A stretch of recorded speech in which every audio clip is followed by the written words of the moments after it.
Hello everyone! Today, as promised, we will be looking at the second largest cryptocurrency in the world, Ethereum. But before that, a few words about the previous video. Here we have the S&P 500 chart. Please note, as we mentioned in the previous review and are saying now, that despite very serious downside risks, by formal indicators, the growth continues on the weekly candles. Why? Because we don't see a bearish engulfing pattern here. Not a single green candle, a green growth candle, has been engulfed. And this means that the growth can continue indefinitely until we see the corresponding reversal structures.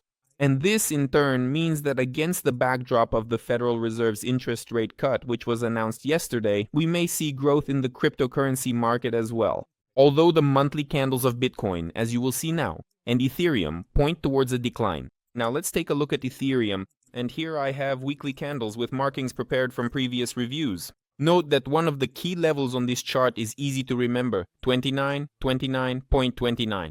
Ethereum tested this level on the weekly candles, even closed below it once, but then moved back up and is currently trading above all the moving averages, including the 50-week green and the 100-week red.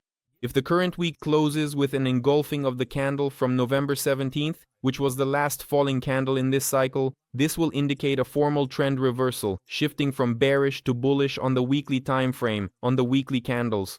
Accordingly, in that case, the growth target will become the base of the candle from November 10th. That's the area around $3,500. And the second level is 3,496, which we came very close to yesterday, but then pulled back without actually touching it. Let's move on to the monthly candles. Here the situation is completely the opposite. Notice that Ethereum has approached the 50-month moving average once, twice, 3 times, 4 times, 5 times it broke through, and now we are once again near this average. At the same time, we had an engulfing of the August candle, and formally the trend is looking strictly downward. The nearest target is the 50-month moving average at $2,500, and potentially the base of the May candle of this year. And the 100-month moving average is pointing roughly to the same area, which is $1,800. And the correction could even reach the base of the November candle, which is about $3,800. The main thing is whether there will be an engulfing here or not. And with the wicks, we can go anywhere. Let's switch to the daily time frame. On the daily time frame, the situation is uncertain, but with a slight upward bias. Notice that Ethereum breaks through the 50-day green line, approaches the 100-day, moves upward, breaks through the 100-day, tests it, goes down, tests both the 50-day and 100-day, pauses for a while at the 200-day, breaks through the 300-day, and then tries to break it again and succeeds. And yesterday, the growth stopped at the 50-day line. And that's normal, because the last time we touched it was on October 27th, which was quite a while ago. So the pullback we saw is a fairly natural occurrence. It could go all the way down to the level of $3,060, which serves as a key support for Ethereum. But to understand the current situation, we need to switch to a lower time frame. But pay attention, so far we don't have any bearish engulfing patterns here. We can't consider the engulfing of yesterday's candle from December 10th as a bearish engulfing. Why? Because it practically has no body. It's a candle of indecision, and it doesn't matter whether it's green or red.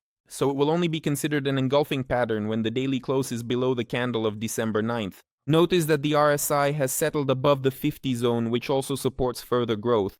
Now let's switch to the 4-hour time frame. The situation on the 4-hour chart is also interesting. Notice that Ethereum breaks through the 50-period moving average, but immediately heads toward the 100-period moving average.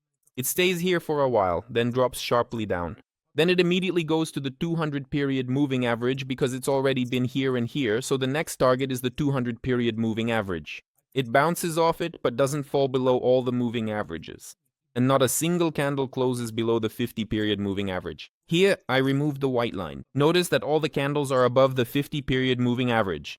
This indicates a certain strength in the trend. Next, we move toward the 300-period moving average. And here we get the most complete divergence forming.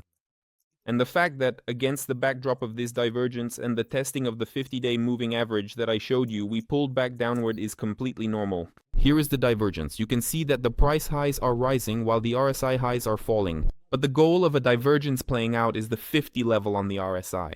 We have reached this target, and as long as Ethereum is trading above all the moving averages, the priority is still upward. But buying or going long is probably not advisable, at least for the reason that we are still in a downtrend, lows are being updated, all the candles are red, and there is no sign of a reversal.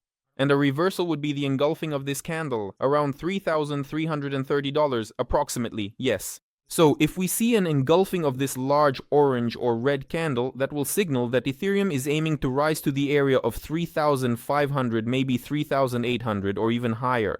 So for now, we are just observing the situation. But what conclusion can we draw? The stock market has not given any clear signals for a decline. So far they are only indirect. For example, if we talk about the S&P 500 index. The monthly candles indicate that the market is looking downward, both for Bitcoin and Ethereum. But the weekly, daily, and even 4-hour candles suggest that some kind of growth might occur. Well, not that it must happen, but it could happen. Therefore, if we see this candle being engulfed, we can then expect the movement to go even higher. Subscribe to the channel. The next review will be dedicated to Bitcoin. After that, I will look at either Nvidia, Apple, or Amazon, one of these stocks. I can also review those you request in the comments if you stay active. Goodbye.